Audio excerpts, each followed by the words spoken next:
Now, one of the things that the higher oil prices did was they drove up food prices around the world. This is maize prices in South Africa, where mealies, is the staple diet of poor people. Now, this, of course, was one of the consequences of the policy in the United States of switching to ethanol made from maize, and a very high proportion of the U.S. crop was going that way, not because it made sense in energy terms, but because of the tax breaks that were given. It was a total nonsense in energy terms. David Pimentel estimated that there was almost no gain at all. Other people came up with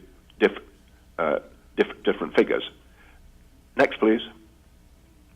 So this is how oil prices went up and then came down in step with commodity prices. So the price of oil is the blue line there. The price of commodities is the red line. They both moved up and fell together. And I want you to think about the effects that this had on people's spending patterns. Next slide, please.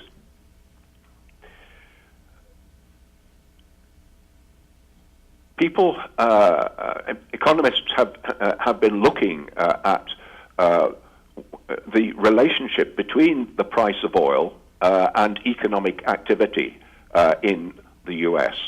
And they've worked out that if oil is taking about 6% or more of people's income, then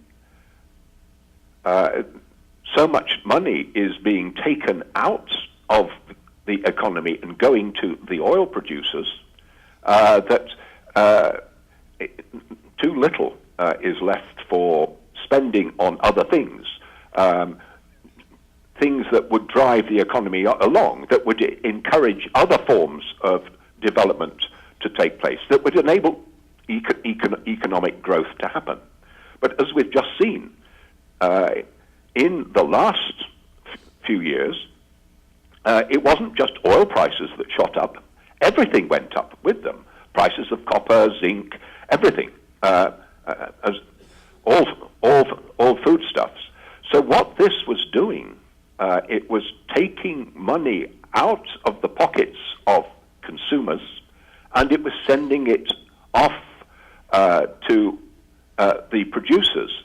And the problem was that the producers got such a surge of cash in that they couldn't spend it back. You see, if I buy petrol and some of the price that I pay goes off to Saudi Arabia, I'm only going to be able to buy petrol the next year if the Saudis have spent that part of my income that went on gasoline back into the pool from which my income comes.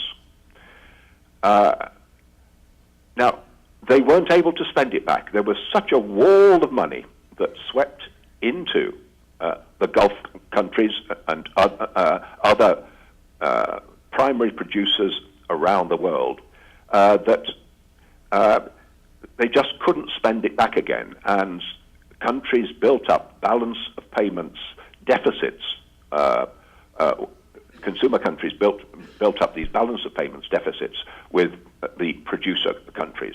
So what the producer countries did was they lent the money back. I mean, they didn't want to spend it all anyway, because they knew that their oil was a declining resource. They thought they'd better invest the income for a rainy day, and so they set up sovereign wealth funds. I mean, the Kuwaitis have had one for years. And what these sovereign wealth funds did was they bought assets in the U.S.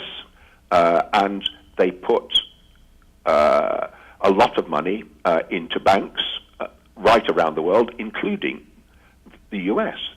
And it was this that was the money primarily that was lent out in subprime mortgages. People weren't able to earn the money that they'd spent on these primary products at higher prices. They weren't able to earn it back. They borrowed it back, and it takes quite a lot of time to turn capital, money that's come into a country as capital, back into incomes. I mean, supposing I take out a mortgage, I borrow some of this money and I take out a mortgage. A large part of the money I borrowed on a mortgage goes to the person who's selling me the house. Only a small part of that money goes to the real estate broker, the lawyer, the people that I use to fit out the house for me. So this was where the money came that caused the subprime crisis. People just wanted to get rid of it. And until this is generally recognized and we put in place a mechanism that stops the same thing happening again, so that as oil prices begin to rise, as the economy begins to pick up, and I note that the Michigan economy grew slightly in the second quarter of this year, that as a recovery begins to develop and demand for energy goes up again, we need to have some sort of mechanism that stops what economists call a scarcity rent developing, that the primary producers, including the producers of oil, don't get these supernormal profits, which they then have to try to lend back into the economies from which they came. Let's go for the next slide. So this is how Ireland's energy import bill soared. This took a tremendous amount of money out of Ireland. Next slide, please. It moved up from about 2% of Ireland's export earnings to 3.5 times that, and had oil prices stayed high during 2008, it would have probably been about 4 times the proportion of export earnings. It would have certainly topped 8%. And so you can see what happened. From 2005, Ireland began to borrow heavily in order to keep things going, paying more and more for oil, but also for the other things that it was importing. Next slide, please. This is exactly what happened in the United States. The balance of trade deteriorated, but then what's happened recently, and of course that imbalance of trade was covered by borrowing. It was the money that was flowing into the United States that had gone out as income and was coming back as capital. And then recently, the U.S. balance of trade has improved greatly. So that the situation is beginning to resolve itself. Next slide, please. And what happened during that period was that people were squeezed. They were in the US. They were able to save less and less. And that's all turned around now too. Savings as a percent of disposable income is going up, just as the balance of the U.S. balance of payments is going up too. Next slide, please.